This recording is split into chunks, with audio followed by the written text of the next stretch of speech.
예, 안녕하세요. 심플러티입니다. 예, 오늘 장중 흐름들이 좀 많이 안 좋았죠. 삼성전자가 1%대 이상으로 또 이렇게 낙폭이 과대했고, 그리고 여러 가지 종목들 중에서 눌림목이 좀 이렇게 깊게 생각보다 이렇게 깊게 나왔던 종목들 때문에 또 오늘 하루는 재미없고 지루하고 또 이게 마음이 좀 쓰린 그런 하루였던 것 같습니다. 그래서 제가 이유를 좀 보니까 상해 지수가 상해도 그렇고 심천, 홍콩 지수 그렇고 가까이에 있는 이 EU 나라들이 이전까지는 지금 흐름들이 많이 좋았죠. 좋은 흐름은 일단 좀 생각보다 오버슈팅들이 나왔는데 지금 상황에서 또 이제 뭐 이렇게 이유가 나오는 거죠. 네, 지금 또 이유가 나오는지 모르겠지만 일단 이유가 또 나옵니다. 급락에 대한 이유가 나오는데 그 주된 원인이 미중 갈등, 부각이 다시 되고 있고 누차 그런 말이 나온 것 같아요. 했던 말 또 하고 하는데 좀 다른 어떤 뉴스에 제가 어떤 키워드를 검색해 보니 중국 당국에서 시장을 투기판이 될 것 같은 우려를 좀 해서 신용융자에 대한 제한 조치를 하겠다, 한다, 뭐 했다, 뭐 이런 말이 좀 보이는데 한번 관련된 뉴스를 검색해 보시고요. 좀 그런 부분도 큰 요인이 되지 않았나 그렇게 봅니다. 그리고 최근에 제가 CJ에 대해서 이렇게 말씀드렸던 거 기억나시죠? 신용매매 동향에 대해서 제가 한번 깊게는 아니었고 조금 비중을 둬서 이렇게 말씀드렸던 적이 있습니다. 그래서 지금 코스닥판이 제가 또 뉴스를 잠깐 보니까 불붙은 코스닥 B2 빚을 내서 투자를 하는 이런 신용융자가 사상입니다. 사상 첫 7조 원을 돌파했다고 해요. 신용잔고를 떠나서 지금 어떤 게임이라고 말하기 싫다. 많은 개인 투자자분들께서 어떤 예수금, 예치 잔고에 대해서는 뭐 45조 이상에서 거래할 수 있는 금액이 많긴 많지만 문제가 될 수 있는 게 빚을 내서 이제 투자하시는 분들이 점점 많아진다는 거죠. 네, 그 부분은 어떨 때는 좋은 어떤 이제 뭐 화랑장세를 가기 위해서는 어떤 탄력적인 어떤 자금의 어떤 뒷받침되어서 상승의 여력을 더 올리는 그런 또 추진제 역할을 하겠지만 때로 낙폭이 또 벌어질 때, 즉 어떤 장세가 약세 패턴이 나와지고 그리고 한 번에 매물대가 쏟아질 때, 즉 거품이 꺼질 때는 그런 신용이 섞인 그런 어떤 투자금들이 한 번에 회수가 될 때는 생각지도 않은 또 조정이 좀 깊게 나옵니다. 그렇기 때문에 항상 이제 유의를 좀 해야 될 어떤 시점이 오면 이렇게 뉴스들이 좀 나와요. 네, 이럴 때는 그냥 무시하기보다는 사실 저는 무시를 해요. 저는 이런 거에 대해서 크게 흔들리거나 뭐 이렇게 신경을 쓰지 않는데 또 이게 우량주 그리고 지금 신용 비율이 뭐 잔고가 좀 높은 이런 종목에 대해서는 지금 시즌 같은 경우에도 지금 많이 높아요. 어제까지의 신용 잔고율 나오는데 7%좀 넘었거든요. 지금 좀 이렇게 6%, 5%까지는 좀 내려와야 되는데 이런 꼭대기에서 자꾸 신용을 내서 이제 거래를 하신 분들이 늘어나다 보니 이렇게 시장에서 어떻게 받아들일지 모르겠지만 이런 뉴스도 있으니까 한번 읽어보십시오. 그리고 이렇게 나와있던 어떤 그 종목들 자체가 제가 공략했던 셀트리온 관련주, CGN 그리고 제약까지 저 신용 그 거래 융자가 좀 집중이 되어 있다고 합니다. 뭐 제액신도 나와있던 부분이고요. 모두 이제 바이오 종목들의 좀 쏠림 현상이 있지만 저는 사실 시젠이든 바이오 종목이든 7월달 치료제 종목도 그렇고요. 7월 아마 기억을 하실 거예요. 제 방송을 보신 분들은 분명히 좀 기억을 하고 계시는 그 멘트가 뭐냐면 7월 달에는 한번 급등이 나오면 중순이든 말이든 급등이 나오면 50% 이상은 다 현금을 챙기자. 현금 어떤 잔고를 좀 챙겨가는 그런 센스를 가져보는 달이 됐으면 좋겠다고 분명히 말씀드렸고 그리고 편안하게 나름 좀 다리를 뻗고 좀 즐길 수 있는 휴가 기간 때는 지금까지 지금 3개월 4개월 많이 좀 달려왔잖아요. 그래서 조금 쉴 수 있게끔 나의 어떤 투자 금액을 회수를 해서 현금 비중을 높이자 그런 좀 스마트한 자세가 어떨까라고 제가 말씀드렸던 적이 분명히 있습니다. 기억나시죠? 네. 그래서 제가 지금 그 시점을 노리고 있는데 일단 진단 키트 관련해서는 제가 일부 뭐 30% 정도 수익을 실현했어요. 했던 상황이지만 제가 현금 비율은 그래 높지 않습니다. 여기에 있는 수익분을 그대로 제가 치료제 네, 코로나 관련 치료제로 집중했던 부분인데 그 이유는 따로 있어요. 네, 왜냐면 그러니까 항상 타이밍이 굉장히 중요하잖아요. 그 타이밍, 매수 타이밍, 매도 타이밍, 그리고 적절하게 어떤 투자를 집중할 수 있는 그런 시점. 네, 그건 제가 봤던 이유가 뭐냐면 바로 이겁니다. 예.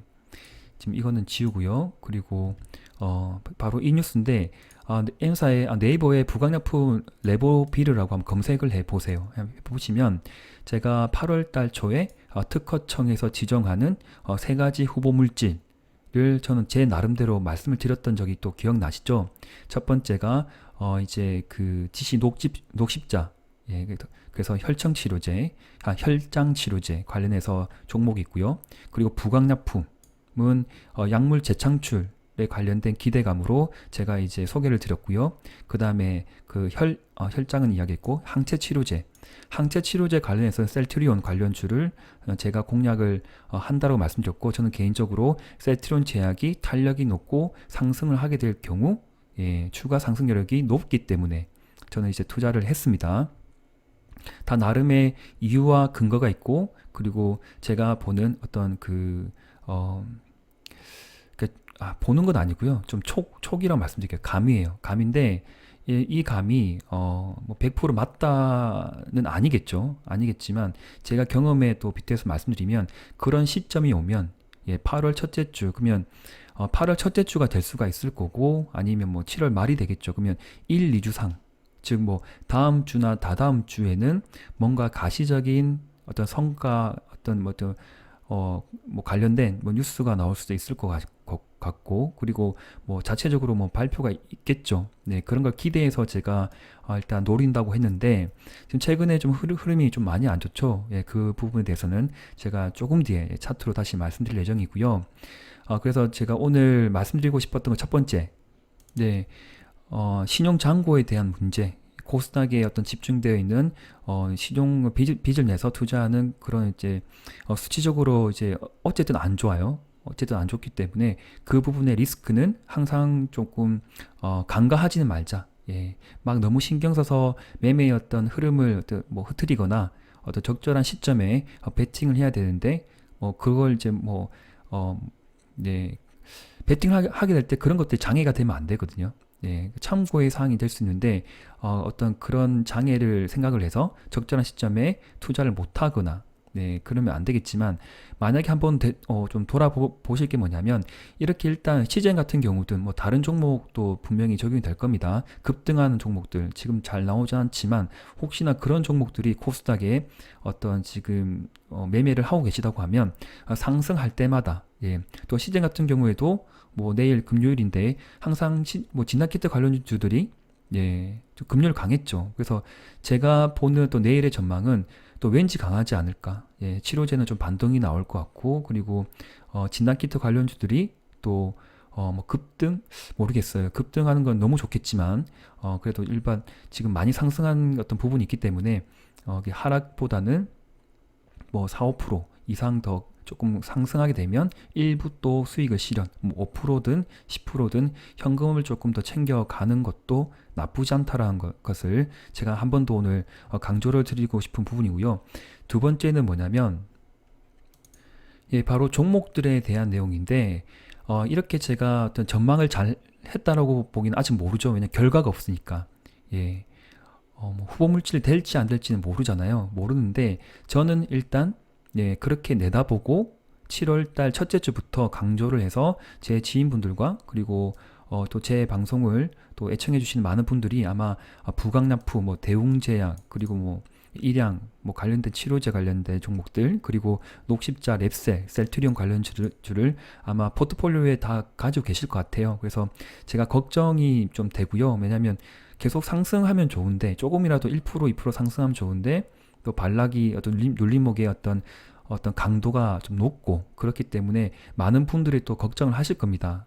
그걸 예, 조금이나마 좀 약간의 희망을 좀 드리기 위해서 또 이렇게 제가 뉴스를 찾아봤는데 제가 보지 못했던 뉴스예요. 그런데 여기에서 순서가 좀 웃긴 게 뭐냐면 순서가 어떻게 되어 있냐면 혈장 치료제 개발 중이죠. 녹십자가 하기로 했고요. 오늘 녹십자가 추세 전환을 의미하는 작은 십자 양선이 나왔거든요. 흐름이 좀 좋았어요.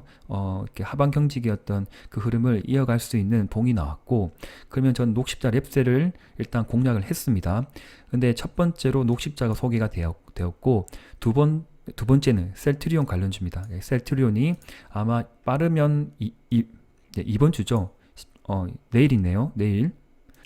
17일부터 이제 일상을 착수한다는 어떤 기대감을 가지고 있는데 또 어떤 뉴스가 나올지 한번 기대를 해 보겠습니다. 그리고 지금 이렇게 뉴스가 있으면 한번 찾아서 검색해 보세요. 검색해 보시고 한번 다 읽어 보시면 될 것 같고요. 그리고 세 번째가 좀 중요해요. 그래서 이 기자가 또 말했던 세 번째 뉴스가, 저는 이 뉴스를 오늘 봤거든요. 세 번째로 지금 소개하고 있는 어떤 좀 제약회사입니다. 부강약품인데 10월 이내에 국내 임상 이상을 마무리한다고 돼 있어요. 마무리가 보이시죠? 저는 근데 사실 예전에 제 개인 스터디를 할 때 10월 달이 아니라 저는 9월 달이라고 저는 알고 있었거든요. 그래서 조금 딜레이 된 것 같아요. 정확한 건 저는 잘 모르겠어요. 그러나 제가 기억한 바는 그래서 부강약품을 그때도 조금 강조해서 제가 공략이 한번 들어가고 수익 실현하고 또 이 두 번째로 제가 공략이 들어갔습니다. 그래서 레보비르 이 약물 재창출하는 기술이 조금 시장에서 좋게 평가되고 있는 것 같아요. 그래서 아마 후보 물질 세 가지 중에 저는 제가 내다보는 어떤 전망은 추정할 수 있는 업체는 녹십자 랩셀, 수혜주, 그리고 셀트리온 관련주, 그리고 세 번째로 부강약품을 이렇게 이야기를 지금 몇 번 하고 지금 있어요. 그렇죠? 예, 그래서 이런 부분을 또 투자에 잘 참고하시고요. 100% 맞다, 그러니까 뭐 맞다 틀리다 떠나서 심플러는 이런 이유 때문에 뭐 꼭 순서에 따라서 이렇게 뭐 제가 뭐 갖다 붙인다 뭐 그런 건 아니겠지만 어떤 이런 뭐 일단 저는 그렇게 생각해요. 네, 나름대로 확신을 좀 가지고 투자를 좀 하고 있는 부분이기 때문에 틀릴 수도 있습니다. 그러니까 틀리겠지만 틀리면 틀린 그때의 어떤 시점에서 그 날에서 대응 전략을 또 나름대로 가지고 있어요. 예, 그렇게 대응을 할 생각이고요. 그리고 또 기사에도 보시면 엔지캠은 지금 2022년이죠. 그러면 물 건너갔고 제가 봐서는, 그리고 신풍제약은 좀 강했죠. 그럼 이 시간이 중요해요. 시간이. 예, 내년 2021년 6월입니다. 임상 이상이 마무리되는 시간이 신풍제약은 2021년 6월을 내다보고 있어요. 그런데 부강약품 문제냐면 몇 달 안 남았습니다. 빠르면 2달, 빠르면 3개월 이내에 임상 이상을 마무리해요. 그러면 지금 식약처에서 내다보는 건 뭐냐면 임상 이상 마무리가 된다고 보면 삼상이 없습니다. 왜냐하면 약물 재창출하는 방식이기 때문에 아마 임상 1상도 안 했을 거예요. 예, 그만큼 기존에 사용하고 있던 부작용이 없던 약물을 가지고 치료제를 재창출해서 하는 부분이기 때문에 임상 이상이 60명 얼마 되진 않지만 크게 어떤 환자에 대해서 부작용이 없거나 어떤 큰 리스크가 없다고 판단이 되면 식약처에서 바로 긴급 판매로 해서 아마 국내로 뿌려질 것 같고요. 그리고 치료제가 개발이 되어야만이 그 치료제를 가지고 더 안전하게 더 확대를 해서 백신 개발이 되는 걸로 저는 알고 있어요. 네, 백신 개발하기 있어서 백신의 개발 속도를 높이기 위해서는 반드시 안전한 환자를 다시 되살릴 수 있는 치료제가 준비가 되어야 된다고 저는 알고 있거든요. 일단 한번 기대해보는 그런 업체입니다. 부강약품, 그리고 셀트리온, 그리고 녹십자, 그렇게 보고 있어요. 그래서 신용장고 말씀드렸고, 그리고 신플러가 왜 그 세 가지 종목에 대해서 자꾸 집중을 하는지에 대해서 한 번 더 고민해 보셨으면 합니다. 투자의 어떤 저는 참고의 사항으로 제가 강조해서 드렸던 부분이지 무조건 이 종목을 사라 뭐 그런 거 절대 아닙니다. 아니고 개인의 판단, 그리고 한 번 더 고심하시고요. 끌고 갈지 아니면 손절을 할지, 그리고 여기서 추가 매수를 할지는 구독자분 한 분 한 분이 조금 더 고민하고 대응을 하시면 어떨까 다시 한번 조심스럽게 말씀드리고 싶습니다. 그래서 부강약품 이제 차트를 좀 기반해서 말씀드릴게요. 지금 흐름이 저는 나쁘지 않다고 보고 있거든요. 왜? 그 이유가 뭐냐면 여기 뭐 21선 이탈했죠. 여기도 21선 이탈하고 내려왔고 여기도 내려왔고 예, 그러나 이때 중요했던 건 뭐냐면 MACD가 아주 침체권이었어요. 이때 예, MACD가 침체권이었는데 여기서 이제 21선 이탈해서 내려왔지만 다시 5일 지나서 양봉으로 했고요. 여기도 좀 5일 동안 횡보해서 다시 21선을 다시 예, 탈출했죠. 딛고 다시 우상향으로 가는 좀 단단한 견고한 흐름을 이어갔는데 지금도 거의 비슷한 거의 타이밍인데 약간 시간이 더 걸리지 않을까요? 예, 음봉이 좀 눌러졌지만 중요한 거 여기도 거래가 없었죠. 여기도 거래가 없었죠. 그리고 횡보 좀 했죠. 깨졌지만 횡보했죠. 여기도 일단 21선 이탈했습니다. 그리고 추세 라인은 일단 깨졌지만 내가 보는 시선은 어떤 걸치긴 걸쳤어요. 그러나 여기를 제가 추세 하단을 지울 거고요. 다시 추세를 만들 건데 지금 보는 건 뭐냐면 추세 기반이 아니라 여기 하단 밴드입니다. 여기 이 라인. 예, 저는 이 라인을 특히 터치하지 않거나 누락되지 않고서는 저는 절대 팔 생각이 없고요. 손절도 없습니다. 일부 저는 이때 공략이 좀 들어갔고 다시 추가 매수를 했기 때문에 평단가는 거의 비슷해요. 손실이 1, 2% 뭐 왔다 갔다 뭐 그 정도인데 네. 크게 저는 리스크라 보고 있지 않거든요. 그래서 조금 더 내려온다 하더라도 전 견딜 생각이고 MACD 조금만 해서 더 돌아갈 것 같고요. 그래서 다음 주 안으로는 다시 5일선과 21선이 이렇게 좁혀지면서 이렇게 동그랗게 그려지는 이런 흐름이 한 번 더 나오지 않을까. 예, 그렇게 보고 있는 부강납품입니다. 그래서 많은 분들이 고심을 하고 걱정하시겠지만 제가 보는 거는 여기는 충분히 매도를 해서 어떤 손절을 하고 나가는 타이밍이 아니라 충분히 거래량에 기반을 해서 다시 예측을 할 수 있다고 보면 거래 없이 그냥 눌러준 거예요. 왜 이렇게 누를까에 대해서 한 번 더 고민해 보세요. 좀 수상하지 않아요? 제가 이때 자꾸 수상합니다 했던 이유가 네, 바로 거래량이 있었습니다. 거래가 없으면서 눌러주니까 더 수상하겠죠. 근데 좀 많이 눌러줘요. 그래서 지금 시황이 좀 좋지 않기 때문에 그런 이유도 있을 거고 분명히 저는 기다려 볼 생각입니다. 기다리고 좀 견디다 보면 다시 다음 주에 좋은 흐름이 나오지 않을까 그렇게 보는 부강약품이었고요. 그 녹십자 랩셀 한 번 더 말씀드릴게요. 또 추세 약간 지금 끊겼지만 거의 침체권이에요. 더 내려갈 폭도 없고 거래가 바닥입니다. 예, 거래가 바닥이고 눌림목이다. 여기도 눌러줬고 여기도 횡보해줬고 거래가 없죠. 그럼 거래가 터지면서 내려오면 끝나는 거죠. 예, 거래가 터지면서 내려오는 거는 여기 거래가 터지면서 음봉에서 여기가 매도권이에요. 여기는 이런 데 매도권이지 이런 데 매도가 아니라고요. 만약에 어떤 기술적으로 봐서 여기서 뭐 차익실 하신 분들은 밑에서 다시 잡는 거예요.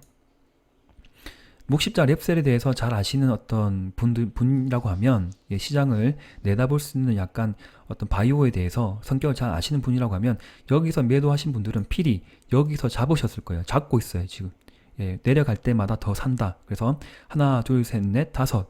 내일까지 좀 더 조정을 보이고 이 종목도 다음 주에 재차 우상향으로 점진적으로 횡보 등락을 하면서 흐름을 다시 만들어 갈 것 같습니다. 그래서 저는 걱정을 전혀 안 하고 있고요. 네, 진짜 걱정 안 하고 있어요. 내려가는 대로 그냥 견딜 예정이고, 네, 분명히 저는 이 회사의 기술력을 믿고 있습니다. 녹십자 믿고 있기 때문에 흐름이 다시 좋아질 것 같다. 그리고 보세요.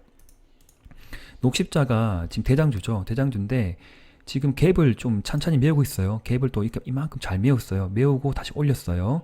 올렸는데 5일선과 21선이 이격이 너무 크다 보니 어떤 기술적으로 본다 하더라도 차트쟁이가 좀 이렇게 낮추겠죠. 낮출 수 있습니다. 그래서 아마 다음 주까지 이렇게 봉 자체가 횡보 등락을 좀 하면서 왔다 갔다 하면서 5일선과 21선이 이격이 좀 맞아지는 아마 다음 주 말이 좀 될 것 같은데 그때 되면 다시 딛고 우상향으로 가는 그런 흐름이 나오지 않을까 그런 종목이에요.